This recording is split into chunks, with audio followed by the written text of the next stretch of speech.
आज आपण एक अशा विषयावर सविस्तर चर्चा करणार आहोत जो सध्याच्या शेतीमधली एक अत्यंत गंभीर समस्या सोडवू शकतो. हां, रासायनिक खतांच्या अतिवापराने मातीचा पोत बिघडतोय तोच विषय ना? अगदी बरोबर. माती कडक आणि निर्जीव होतीये. आणि तो उपाय म्हणजे इफेक्टिव्ह मायक्रोब्स 2 किंवा EM2 द्रावण. ऐकायला थोडं तांत्रिक वाटतं, म्हणजे सुरुवातीला तरी. तसं वाटू शकतं, पण अगदी सोप्या भाषेत सांगायचं तर हा उपयुक्त जीवाणूंचा एक गट आहे. यात लॅक्टोबॅसिलस, सुडोमोनास आणि सॅक्रोमायसिस सिरेविसिस म्हणजे ज्याला आपण यीस्ट म्हणतो असे जीवाणू असतात. यीस्ट म्हणजे बेकरीत वापरतात तेच ना? हो तेच. आणि यातली सर्वात रंजक गोष्ट म्हणजे हे सगळे जीवाणू ऑक्सिजन शिवाय म्हणजे हवेविना जगतात आणि वाढतात. हवेविना? पण त्यामुळे प्रत्यक्ष प्रक्रियेत नेमकं काय फरक पडतो? खूप मोठा फरक पडतो. हे जीवाणू 30% सडवण्याचं आणि 70% विघटनाचं म्हणजे डिकम्पोजिशनचं काम करतात. म्हणजे कुबट वास येत नाही. अगदी बरोबर. सहसा एखादी गोष्ट सडताना तिथे हानिकारक जीवाणूंची वाढ होते आणि खूप कुबट वास येतो. पण या ऑक्सिजन विरहित प्रक्रियेत असं होत नाही. वास न येता सेंद्रिय घटकांचा अर्क तयार होतो. हो, उत्तम दर्जाचा अर्क तयार होतो. हे खरंच भारी आहे. पण हे द्रावण शेतकरी स्वतः बनवू शकतात का? नक्कीच बनवू शकतात. कारण माझ्या वाचनात आलंय की एका प्लास्टिक ड्रममध्ये फक्त 3 गोष्टी मिसळायच्या आहेत. 190 लिटर पाणी, 4 किलो गूळ आणि 2 लिटर EM1 कल्चर. पण इथे मला एक प्रश्न पडलाय. विचार की, हे EM1 नक्की काय आहे? हा एक महत्वाचा मुद्दा आहे.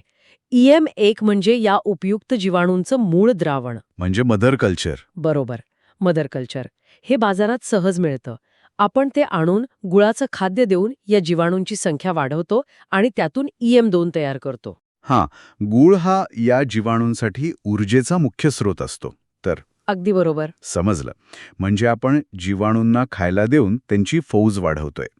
पण हे बनवताना एअरलॉक असलेलं ड्रम वापरायला सांगितलंय. हे एअरलॉक का गरजेचं आहे? मगाशी आपण पाहिलं की हे जीवाणू हवेविना वाढतात. एअरलॉक हे असं झाकण असतं ज्यातून आत प्रक्रियेदरम्यान तयार होणारा गॅस बाहेर जाऊ शकतो. पण बाहेरची हवा आत येत नाही. हो, बाहेरची हवा आणि ऑक्सिजन आत येऊ शकत नाही. जर ऑक्सिजन आत गेला तर हे उपयुक्त जीवाणू नीट काम करणार नाहीत. आणि द्रावण खराब होऊ शकतं. अगदी खरंय. क्या बात आहे. आणि ही प्रक्रिया पूर्ण व्हायला 5 ते 6 दिवस लागतात. असंही म्हटलंय की या द्रावणाचा सामू म्हणजे pH 4 पर्यंत खाली येतो. हो. आता हा pH 4 असणं एवढं महत्वाचं का आहे? कारण pH 4 म्हणजे द्रावण आम्लधर्मी होतं, ॲसिडिक होतं. या पातळीवर हानिकारक किंवा रोगराई पसरवणारे जीवाणू जिवंत राहू शकत नाहीत. द्रावण तयार झाल्यावर त्याला एक गोडसर आंबट वास येतो. म्हणजे विरजणासारखा. नेमकं हेच. आपण जसं दुधाचं दही करण्यासाठी थोडं विरजण वापरतो, तसंच हे तयार झालेलं EM2 द्रावण पुढची नवीन बॅच बनवण्यासाठी विरजण म्हणून वापरता येतं. म्हणजे एकदा हे बनवलं की चक्र चालूच राहणार. हे तर खूपच स्वस्त पडेल. हो. आणि याचा मातीला आणि पिकांना प्रत्यक्ष फायदाही खूप होतो. तो कसा काय? मातीत गेल्यावर हे जीवाणू माती भुसभुशीत करतात.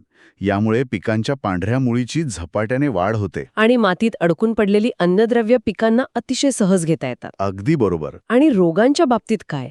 अँथ्रॅक्नॉज किंवा भुरीसारख्या बुरशीजन्य रोगांवर हे काम करतं असं मी वाचलंय. हो. पण हे जीवाणू बुरशीला नक्की कसं रोखतात? यामागचं विज्ञान खूपच रंजक आहे.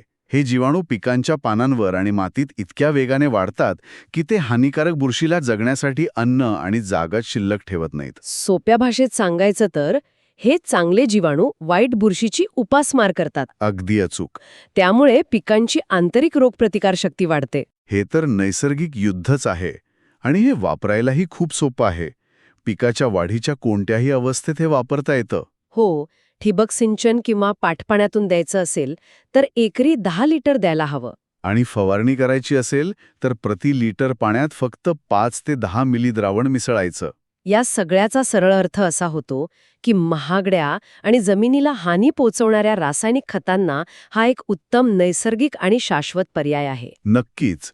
हे वापरून मातीचं आरोग्य पुन्हा सुधारता येऊ शकतं. हो, निसर्गाचीच पद्धत वापरून. खरंच, ही माहिती डोळे उघडणारी आहे. या सखोल चर्चेच्या शेवटी एक विचार नक्कीच मनात येतो. निसर्गाचीच पचनसंस्था वापरून हे सूक्ष्मजीव मृतप्राय मातीचं रूपांतर एका जिवंत परिसंस्थेत करत आहेत.